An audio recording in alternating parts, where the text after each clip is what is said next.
اور جو مال اللہ نے ان کو اپنے فضل سے عطا فرمایا ہے اسے چھپا چھپا کے رکھیں، اور ہم نے کافروں کے لیے ذلت کا عذاب تیار کر رکھا ہے۔ اور جو خرچ بھی کریں تو اللہ کے لیے نہیں بلکہ لوگوں کے دکھانے کو،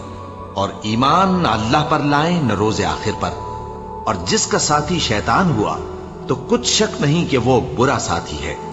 اور اگر یہ لوگ اللہ پر اور روز قیامت پر ایمان لاتے اور جو کچھ اللہ نے ان کو دیا تھا اس میں سے خرچ کرتے تو ان پر کیا مصیبت آ پڑتی، اور اللہ ان کو خوب جانتا ہے۔ اللہ کسی کی ذرہ بر بھی حق تلفی نہیں کرتا، اور اگر کسی نے نیکی کی ہوگی تو اس کو کئی گنا کر دے گا اور اپنے ہاں سے اجر عظیم بخشے گا۔ بھلا اس دن کیا حال ہوگا جب ہم ہر امت میں سے احوال بتانے والے کو بلائیں گے اور تم کو اے نبی صلی اللہ علیہ وآلہ وسلم ان لوگوں کا حال بتانے کو بطور گواہ طلب کریں گے۔ اس روز کافر اور پیغمبر کے نافرمان آرزو کریں گے کہ کاش ان کو دھسا کر زمین برابر کر دی جاتی، اور وہ اللہ سے کوئی بات چھپا نہیں سکیں گے۔ مومنو، جب تم نشے کی حالت میں ہو تو جب تک ان الفاظ کو جو منہ سے کہو سمجھنے نہ لگو نماز کے پاس نہ جاؤ، اور جنابت کی حالت میں بھی نماز کے پاس نہ جاؤ یہاں تک کہ غسل کر لو۔ ہاں،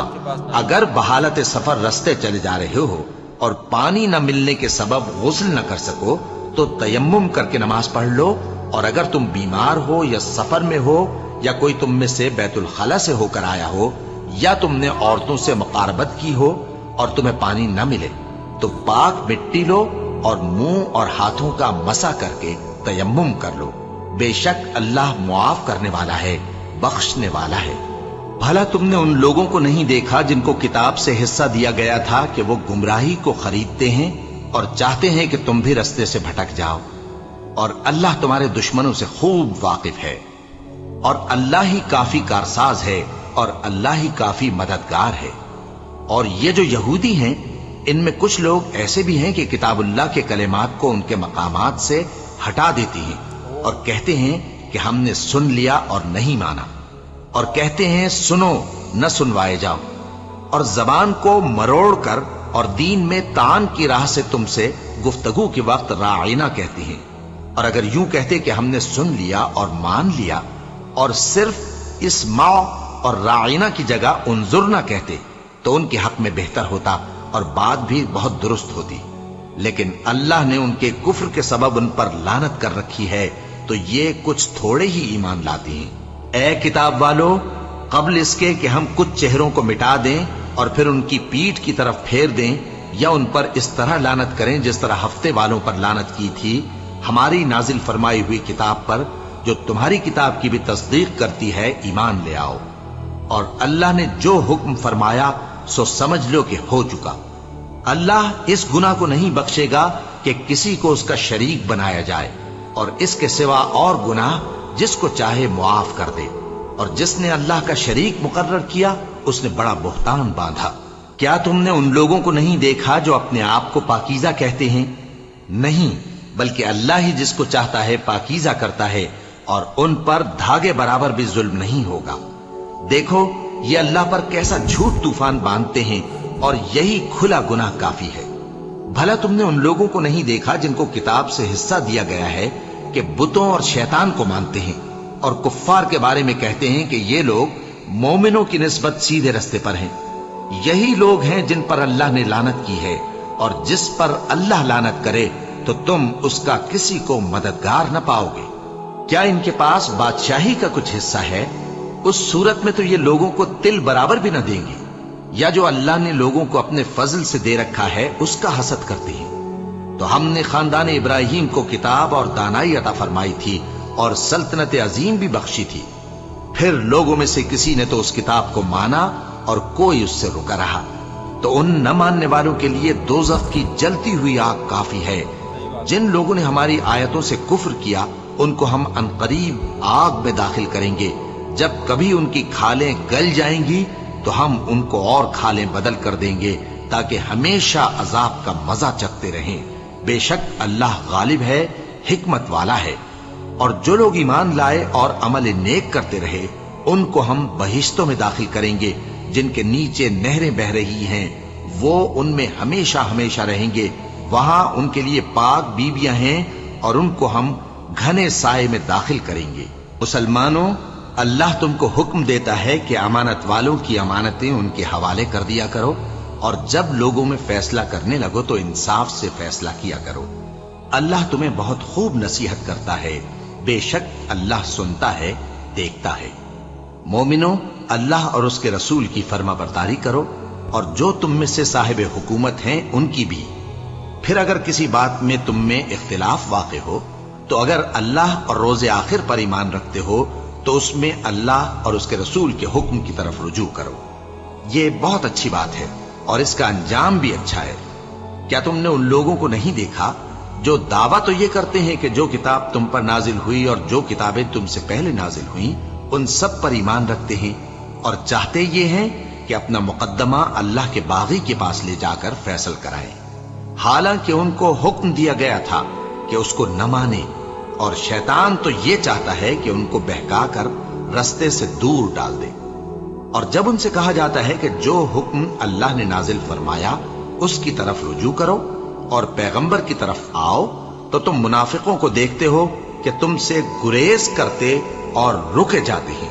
پھر کیسی ندامت کی بات ہے کہ جب ان کے اعمال کی شامت سے ان پر کوئی مصیبت واقع ہوتی ہے تو تمہارے پاس بھاگے آتے ہیں اور قسمیں کھاتے ہیں کہ واللہ ہمارا مقصود تو بھلائی اور مصالحت تھا. ان لوگوں کے دلوں میں جو جو کچھ ہے اللہ اس کو خوب جانتا ہے. تم ان کی باتوں کا کچھ خیال نہ کرو اور انہیں نصیحت کرو اور ان سے ایسی باتیں کہو جو ان کے دلوں میں اثر کر جائیں. اور ہم نے جو پیغمبر بھی بھیجا ہے تو اسی لیے بھیجا ہے کہ اللہ کے فرمان کے مطابق اس کا حکم مانا جائے. اور یہ لوگ جب اپنے حق میں ظلم کر بیٹھے تھے، اگر تمہارے پاس آتے اور اللہ سے بخشش مانگتے اور پیغمبر بھی ان کے لیے بخشش طلب کرتے تو اللہ کو معاف کرنے والا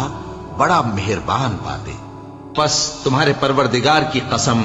یہ لوگ جب تک اپنے تنازعات میں تمہیں منصف نہ بنائیں اور جو فیصلہ تم کر دو اس سے اپنے دل میں تنگ بھی نہ ہوں بلکہ اس کو خوشی سے مان لیں، تب تک مومن نہیں ہوں گے. اور اگر ہم ان پر فرض کر دیتے کہ اپنے آپ کو قتل کر ڈالو یا اپنے گھر چھوڑ کر نکل جاؤ تو ان میں سے تھوڑے ہی لوگ ایسا کرتے. اور اگر یہ اس نصیحت پر کاربند ہوتے جو ان کو کی جاتی ہے تو ان کے حق میں بہتر اور دین میں زیادہ ثابت قدمی کا موجب ہوتا، اور اس صورت میں ہم ان کو اپنے ہاتھ سے اجر عظیم بھی عطا فرماتے اور ان کو سیدھا رستہ بھی دکھاتے.